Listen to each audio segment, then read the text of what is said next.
சூரா அஸ்-ஸஃப் அத்தியாயம் 61. மொத்த வசனங்கள் 14. அளவற்ற அருளாளனும் நிகரற்ற அன்புடையோனுமாகிய அல்லாஹுவின் பெயரால்.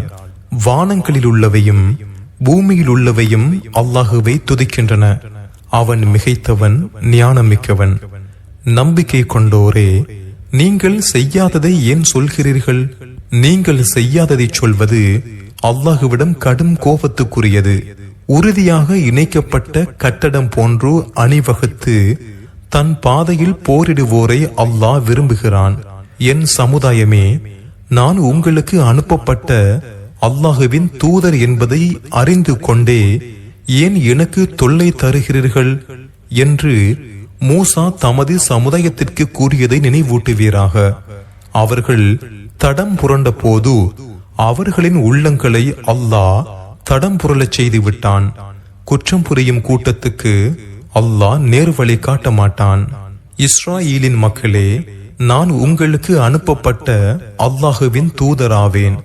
எனக்கு முன் சென்ற தௌராத்தையும் உண்மைப்படுத்துபவன், எனக்கு பின் வரவுள்ள அஹ்மத் என்ற பெயருடைய தூதரை பற்றி நற்செய்தி கூறுபவன் என்று மரியமின் மகன் ஈசா கூறியதை நினைவூட்டுவீராக. அவர்களிடம் தெளிவான சான்றுகளை கொண்டு வந்த போது இது தெளிவான சூனியம் என கூறினர்.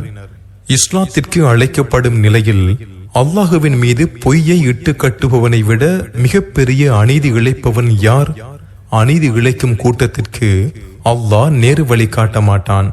அல்லாஹுவின் ஒளியை தமது வாய்களால் ஊதி அணைக்க நினைக்கின்றனர். தன்னை மறுப்போர் வெறுத்தாலும் அல்லாஹ் தனது ஒளியை முழுமைப்படுத்துபவன். இணை கற்பிப்போர் வெறுத்த போதிலும் அனைத்து மார்க்கங்களை விட மேலோங்க செய்வதற்காக அவனே தனது தூதரை நேர் வழியுடனும் உண்மை மார்க்கத்துடனும் அனுப்பினான். நம்பிக்கை கொண்டோரே, துன்புறுத்தும் வேதனையிலிருந்து உங்களை காப்பாற்றும் ஒரு வியாபாரத்தை நான் உங்களுக்கு அறிவிக்கட்டுமா? நீங்கள் அல்லாஹுவையும் அவனுடைய தூதரையும் நம்ப வேண்டும். அல்லாஹுவின் பாதையில் உங்கள் செல்வங்களாலும் உயிர்களாலும் அறப்போர் புரிய வேண்டும். நீங்கள் அறிந்தால் இதுவே உங்களுக்கு சிறந்தது. உங்களுக்காக உங்கள் பாவங்களை அவன் மன்னிப்பான். உங்களை சொர்க்க சோலைகளில் நுழையச் செய்வான். அதன் கீழ்ப்பகுதியில் ஆறுகள் ஓடும். நிலையான சொர்க்க சோலைகளில் தூய குடியிருப்புகளும் உள்ளன. இதுவே மகத்தான வெற்றி.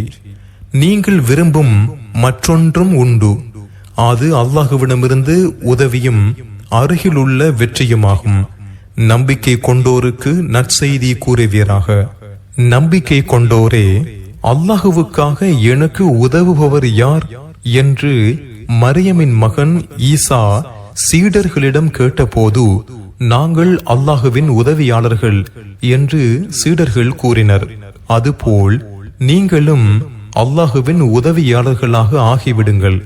இஸ்ராயேலின் மக்களில் ஒரு பிரிவினர் நம்பிக்கை கொண்டனர், மற்றொரு பிரிவினர் நம்மை மறுத்தனர். நம்பிக்கை கொண்டோரை அவர்களுடைய எதிரிகள் விஷயத்தில் பலப்படுத்தினோம். எனவே அவர்கள் வெற்றி பெற்றனர்.